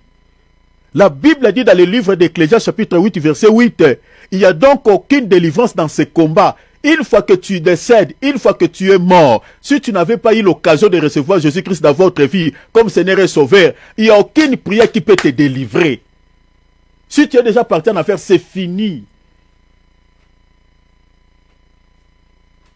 Tout ce que l'Église catholique fait, oh voilà la prière pour les morts, voilà on prie si son âme était partie en enfer, bon il y a un endroit entre l'enfer et le paradis et les saints de Père Abraham qu'on appelle purgatoire, donc nous allons prier ici pour que le Seigneur puisse accorder une seconde chance, une faveur à ce monsieur de pouvoir aller directement au ciel. C'est du mensonge, pire mensonge. Il n'y a même pas de soubassement dans la Bible pour ça. Vous voyez l'origine de cette fête des morts, la Toussaint. On dit la fête des morts célèbre le 2 novembre parce qu'il y a le 1er novembre, fête des morts, et le 2 novembre, je crois le 1er novembre c'est la Toussaint. Et puis le 2 novembre c'est les fêtes des morts. On dit célébrer le 2 novembre a été mis en place par l'Église catholique pour honorer entre guillemets les défunts et puis prier pour les salis de leurs âmes. Cette fête est étroitement liée à la Toussaint. La Toussaint, c'est-à-dire fête des morts, prier pour les saints. À la Toussaint, le 1er novembre, voilà. Donc la Toussaint est célébrée le 1er novembre. On dit une célébration consacrée à tous les saints, selon l'Église catholique. Comme Saint Valentin fait partie de l'ère, c'est soi-disant, et ce sont leurs saints. Donc tous les saints, les prêtres, tout ça, et les papes qui sont morts sont considérés comme des saints, canonisés comme des saints. Et il y a une prière qui est adressée à Dieu, entre guillemets, pour leurs âmes. Pour que leurs âmes reposent en paix. Et la date qu'on célèbre cette fête, qu'on appelle la Toussaint, c'est le 1er novembre. Et le 2 novembre, c'est la fête pour commémorer la fête des morts. Vous allez remarquer que le 2 novembre, à travers le monde, il y a des gens qui vont dans les tombes de... Oh mon Dieu. Voilà pourquoi beaucoup de familles sont visitées par des esprits de mort. Est-ce que tu ne peux pas aller enlever quelques saletés, quelques herbes à la tombe de votre maman ou de votre papa ou de votre prochain un autre jour? Tu attends seulement le 2 novembre. Mais il y a des esprits de mort qui sont libérés ce jour. Il y a des esprits. La grande prostituée, elle sait pourquoi elle a mis cette fête en place pour commémorer, voilà, une fête dédiée aux morts. Se souvenir, soi-disant, entre guillemets, aux morts. Mais que nous dit la Bible? Que nous dit la Bible? Lisons la Bible.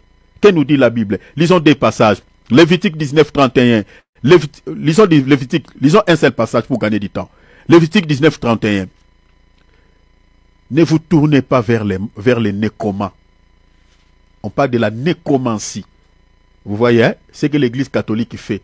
La prière pour les morts, c'est ça ce qu'on appelle la nécromancie. Ne vous tournez pas vers les nécromans.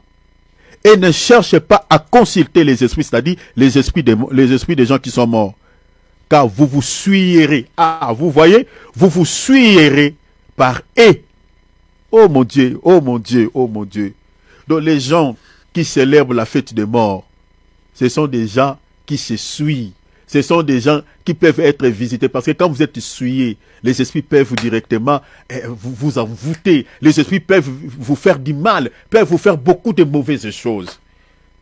Regardez, pourquoi Dieu interdit cela? Le Seigneur dit, car vous vous souillerez par eux. Je suis l'Éternel votre Dieu. Je lis dans la traduction parole de vie. Regardez, ne cherchez pas à consulter les esprits des morts. D'une manière ou d'une autre, cela vous rendra impur. Le Seigneur votre Dieu, c'est moi.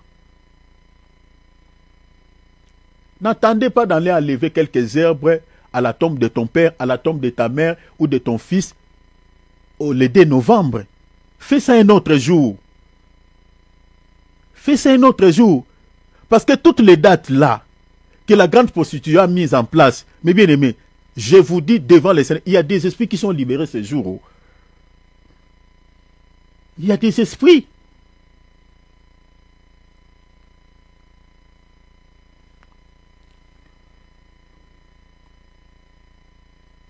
La fête de Saint-Sylvestre.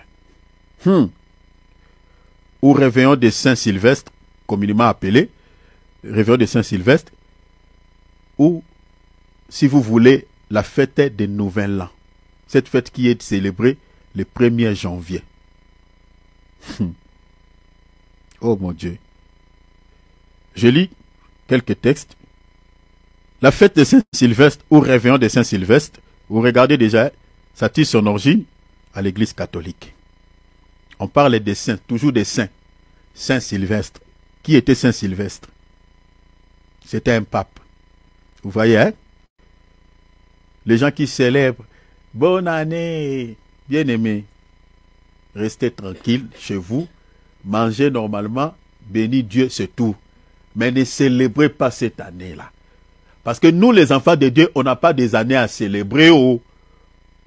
Luc chapitre 4, verset, lisez à partir du verset 17 jusqu'au verset 19. Nous n'avons qu'une seule année de grâce qu'on célèbre. On n'en a pas plusieurs années que chaque année, il faut célébrer nouvel an, nouvel an. On n'en a pas plusieurs années. On n'a qu'une seule année que Jésus était venu inaugurer, l'année de la grâce, point barre. La fête de Saint-Sylvestre. Saint-Sylvestre. Qui était Saint-Sylvestre? On lit. Fête de Saint-Sylvestre ou réveillon de Saint-Sylvestre, communément appelée quoi? La fête de Nouvel An, qui est célébrée le 1er janvier. Fait référence à Saint-Sylvestre, qui fit quoi? Qui fit le pape de l'église catholique au début du 4e siècle et décédé à quelle date? Le 31 décembre 335. Sa fête liturgique est célébrée à cette date. Vous voyez là encore un piège. Hein? Vous voyez, hein? Réveillon du 31 décembre. Vous allez voir que beaucoup des églises, le 31 décembre, réveillon. Oh, que Dieu nous délivre. Que Dieu nous vienne en aide. Remarquez comme nous sommes en train d'aller là. Regardez les affiches. Le 31 décembre, pour traverser l'année en bonté. Pourquoi le 31 décembre? Chers enfants de Dieu, répentons-nous.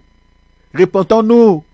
Vous allez voir certaines églises, le premier là, voilà, il faut crier, oh, oh bonne année, oh Dieu merci. Les gens sont en train de prier, sont en train d'adorer Dieu.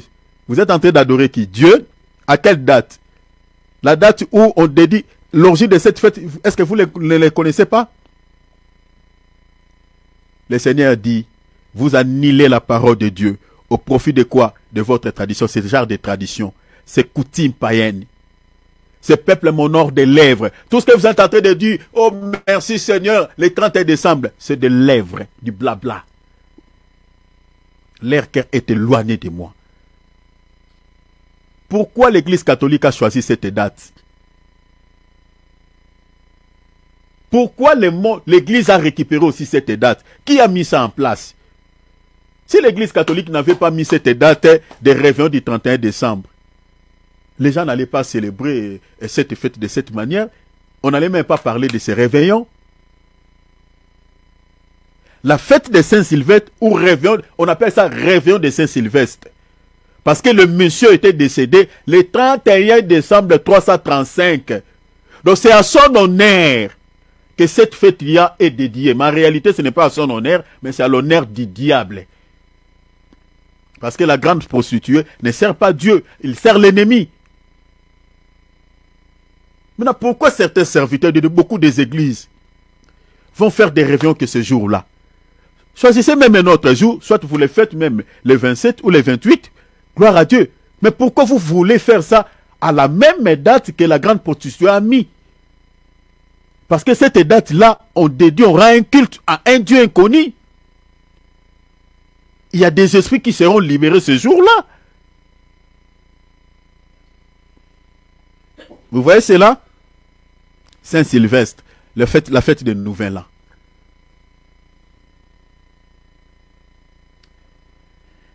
On va s'arrêter à Noël.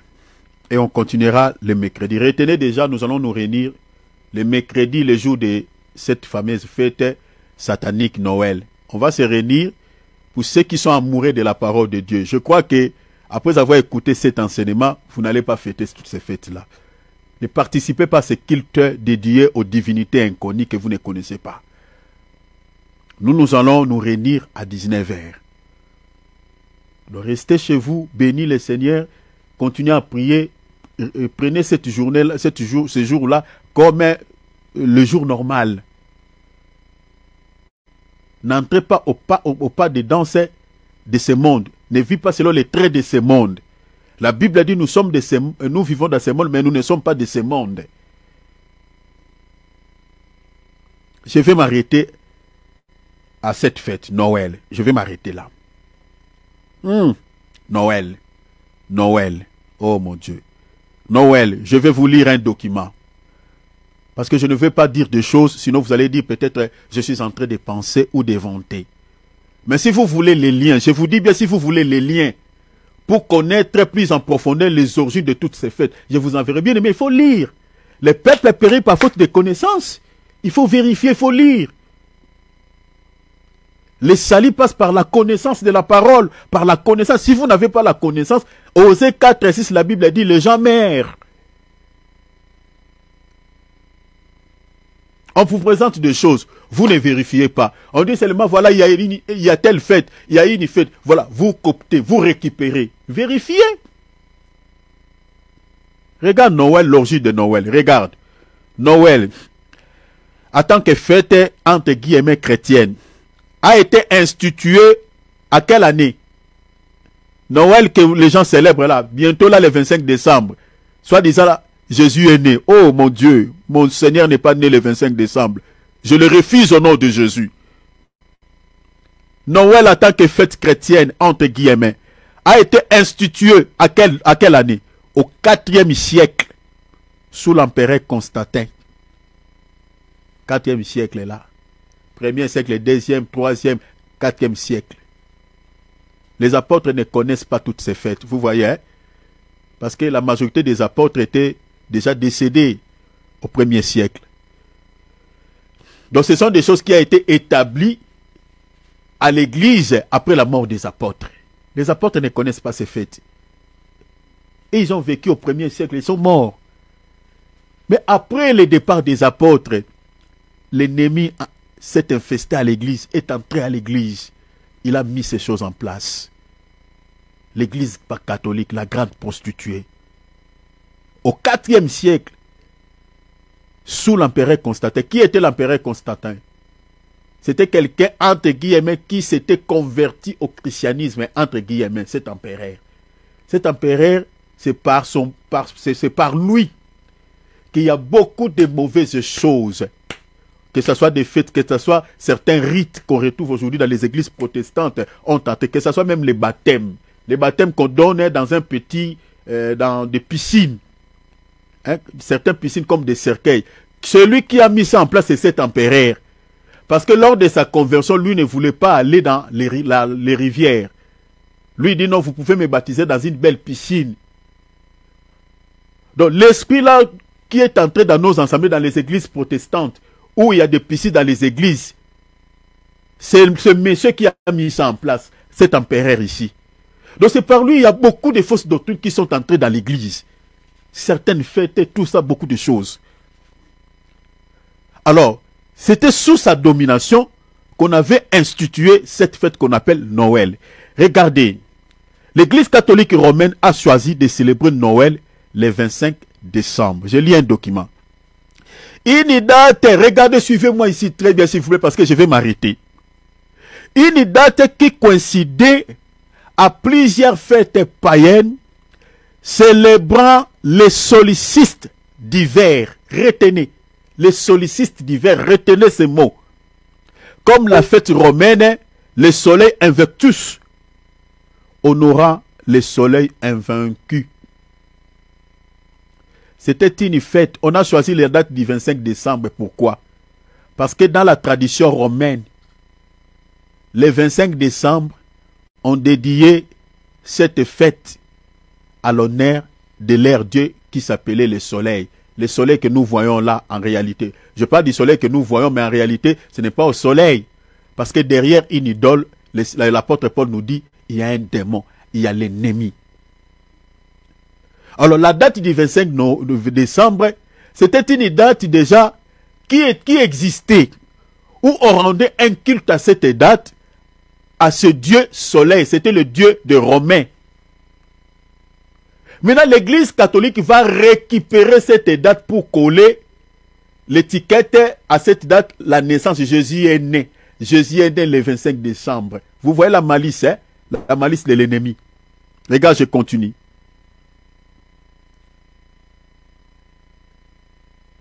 On dit, je réponds, l'Église catholique romaine a choisi de célébrer Noël le 25 décembre, une date qui coïncidait avec plusieurs fêtes païennes. Il y en avait plusieurs fêtes païennes en rapport avec cette date où les nations païennes rendaient tout un culte à leur Dieu. Maintenant, l'Église catholique va récupérer cette date pour coller la naissance de Jésus. Maintenant, on dit quoi? Avec plusieurs fêtes païennes célébrant les solstices d'hiver. Vous voyez, comme nous sommes en hiver ici, c'est-à-dire il fait tôt la nuit. Vous voyez? Mais maintenant, quand l'hiver va passer, le soleil maintenant, le jour se rallonge. Vous voyez? Donc, en cette période-là, le jour se rallonge. Vous comprenez? Donc, quand le soleil commence maintenant à réapparaître, c'est en ce moment-là qu'on rendait, on dédiait une fête, ça je parle de manière littérale, qu'on rendait un culte au soleil, au Dieu soleil. Mais en réalité, ce n'était pas au Dieu soleil, mais à l'ennemi. La Bible dit, plutôt je lis les documents, on dit, une date, le 25 décembre, qui coïncidait avec plusieurs fêtes païennes célébrant le solstice d'hiver, comme la fête romaine de Sol Invictus. On aura le soleil invaincu. Vous voyez Noël, hein? C'est une date qui a été choisie par l'Église catholique sous la domination de l'empereur Constantin. En réalité, Noël, c'est quoi? Noël n'a rien à voir avec la célébration de la naissance de Jésus, mais plutôt un culte rendu au Dieu soleil, une divinité païenne des Romains. C'est ça Noël. Je réponds.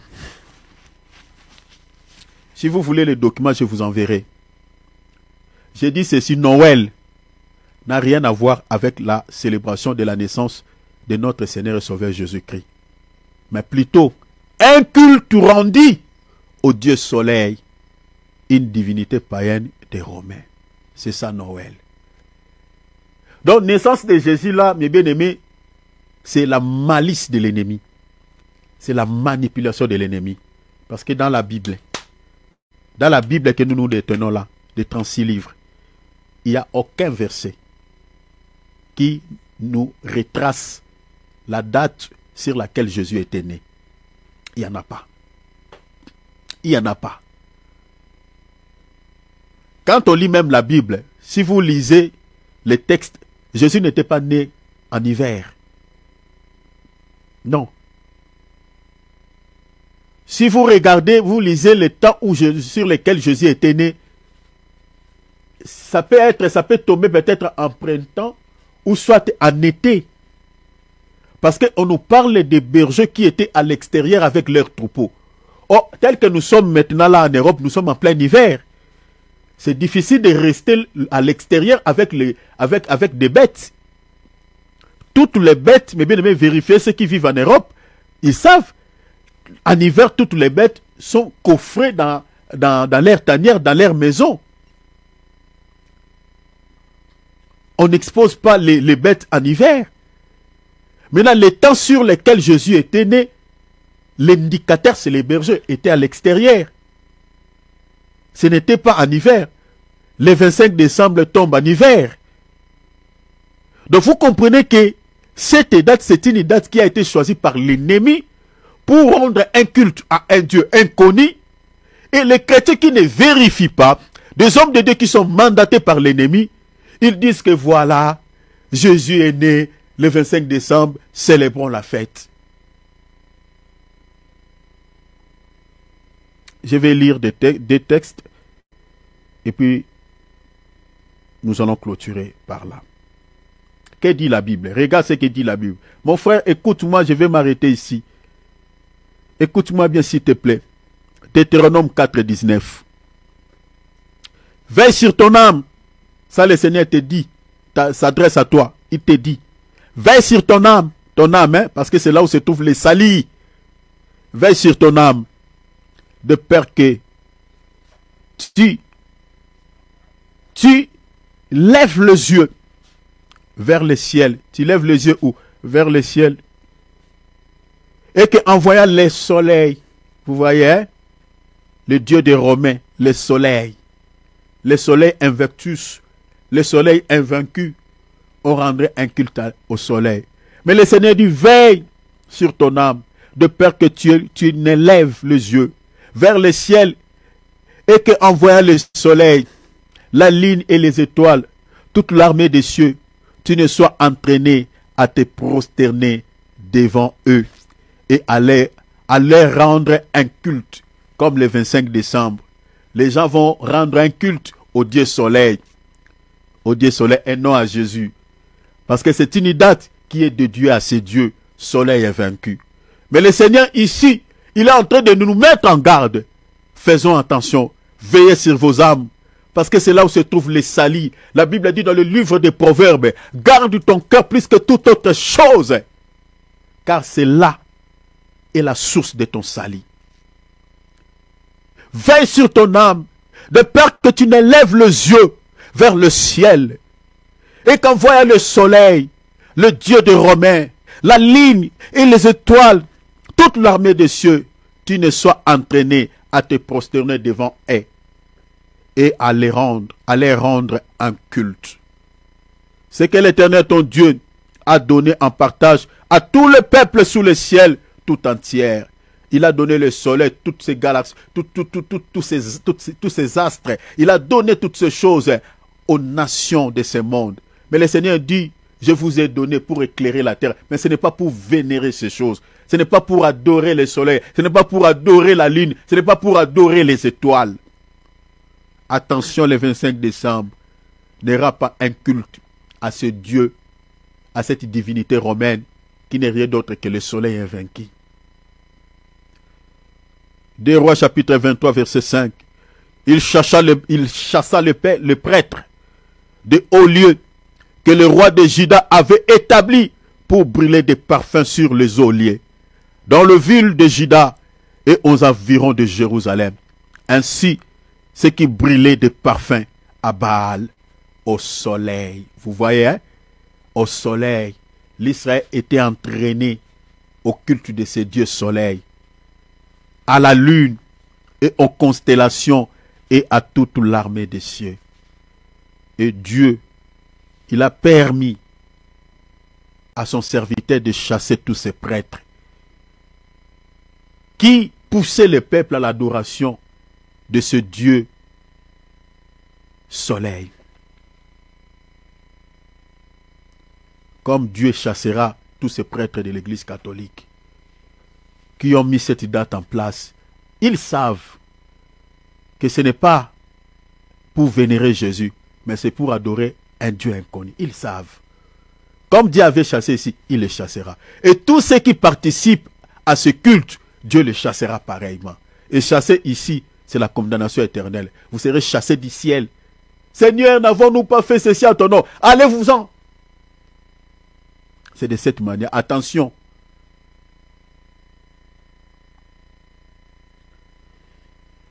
Noël de manière officielle signifie la célébration de la naissance de Jésus. C'est ce qu'on nous dit entre guillemets, officiellement. Mais spirituellement, elle s'appuie sur une célébration du solstice d'hiver, c'est-à-dire symbolisée par les retours progressifs du soleil, comme je viens de dire. Vous voyez, quand le soleil commence à retourner, parce que pendant l'hiver, il fait tôt la nuit. Maintenant, à partir du 25 décembre, le soleil commence maintenant, vous voyez, à retourner progressivement. Vous voyez? Donc, ça c'est littéralement ce qu'on nous dit. Donc, spirituellement, le 25 décembre ou Noël s'appuie sur une célébration du solstice d'hiver et des divinités païennes, comme je nous ai lu tout à l'heure là, comme on vient de lire. Rien à voir avec la naissance de Jésus. Dans Romains chapitre 1er verset 25, la Bible dit, ils ont changé la vérité de Dieu en mensonge. C'est ça ce qu'on nous fait. on fait aux enfants de Dieu. Oh non, Jésus est né le 25 décembre. C'est du mensonge. C'est du mensonge. Ils ont changé la vérité de Dieu en mensonge. Ils ont adoré et servi la créature, le soleil, au lieu du Créateur qui est béni éternellement. C'est ça ce qui est dit ici dans Romains 1, 25. Les gens adorent le soleil invertus, le soleil invaincu, au lieu d'adorer le Créateur qui a créé ce soleil. Mais en réalité, qui se cache derrière le soleil, c'est le diable. Romains 1 Corinthiens chapitre 10, lisez c'est à partir du verset 20, à partir du verset 18-19.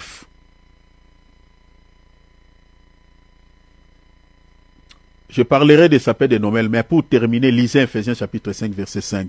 Méditez cela, lisez cela à la maison. Toutes ces personnes qui célèbrent Noël, ils rendent un culte à un Dieu inconnu. Ils rendent un culte au Dieu soleil, au Dieu païen, au Dieu romain. Ils rendent un culte aux divinités païennes qui étaient célébrées à cette même date. Et vous savez que dans la Bible, selon cette écriture que je viens de vous dire, Ephésiens chapitre 5, verset 5, les idolâtres n'hériteront jamais le ciel. Toutes les églises qui soi-disant célèbrent Noël, ou soit qui profitent entre guillemets de ce jour pour parler de la naissance de Jésus-Christ, en réalité, ils participent à la table de Jézabel, ils participent aux tables des démons. Ces gens-là n'hériteront jamais le ciel, selon les critiques que je viens de vous dire. Parce que pour parler de la naissance de Jésus, en tant qu'Église, nous ne pouvons pas profiter de cette date. Mais non, on peut parler de la naissance de Jésus le mois de janvier, tous les mois. Tous les mois. Les idolâtres, Ephésiens 5.5, n'hériteront jamais le ciel. Retenez, le mercredi, je m'arrête ici, le mercredi, à partir de 19h, nous allons nous réunir, je vous parlerai des sapins de Noël. Retenez ça. Je vous parlerai de son origine, ça vient d'où? Les sapins là que les gens mettent dans leur maison là. Mais bien aimé, c'est toute une divinité. C'est toute une divinité. Voilà pourquoi vous allez remarquer après toutes ces fêtes, les gens rencontrent pas mal de problèmes. Parce que les gens sont visités. Les gens ouvrent des portes aux démons eux-mêmes. Alors que Ephésiens chapitre 4 verset 27, la Bible dit, ne donnez pas l'accès à Satan. Sapin de Noël. Posez-vous la question. Qu'est-ce que cet arbre-là vient faire le 25 décembre? Sapin de Noël. Cherchez à comprendre l'origine de ces choses. Et je vous parlerai que les sapins là que les gens mettent dans leur maison. C'est ça ce qu'on appelle dans la Bible l'arbre vert, l'arbre d'Achéra, qui est toute une divinité, qui est un démon, une déesse. Dans la Bible, on l'appelle l'épouse de Baal. Je vous parlerai et de Père Noël.